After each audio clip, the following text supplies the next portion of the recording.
নমস্কার, আপনারা সবাই কেমন আছেন? আজকে রাতে ভিডিওটা করার একটাই উদ্দেশ্য। এখন বাজে রাত 12টা, বৃহস্পতিবার 7 তারিখ। ওনার আবার প্রিয় শখ হচ্ছে গাছ লাগানো। আমার মেয়ে খুব গাছ পছন্দ করে।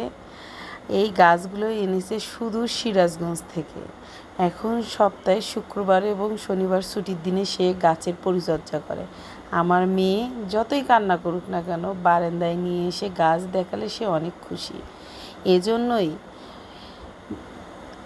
ওনার কথা আমার মেয়ের ভালো লাগা এবং তার ভালো লাগা এই বিষয়টা চিন্তা ভাবনা করেই সে প্রতি সপ্তাহেই গাছ লাগায় এবং গাছের পরিচর্যা করে।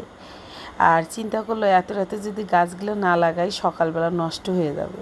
এই জন্য রাত 12টার সময় সে গাছ লাগানো নিয়ে ব্যস্ত। এখানে ফুলের বীজ আবার ভিজিয়ে রাখছে, কালকে এগুলো আবার লাগাবে। আমাদের বাসায় মোটামুটি অনেক প্রকার ফুল গাছ আছে।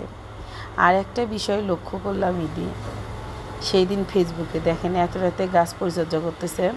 সেটা হচ্ছে বাসায় যদি তুলসী গাছ থাকে তাহলে নাকি মশা কম হয়। কথাটাও অতটা গুরুত্ব দেয়নি, কিন্তু বাস্তব। আমার বাসার বারান্দায় তুলসী গাছ আছে অনেক কয়টা, আপনারা হয়তো বা ভিডিওতে দেখেছেন। এখন বর্তমানে আমার রুমে কোনো প্রকার মশা নাই বা বাসায় মশারি টানানো লাগে না। এবং তুলসী গাছ কিন্তু বাড়ির থাকলেও ভালো। এটা আমার জুঁই ফুল গাছ।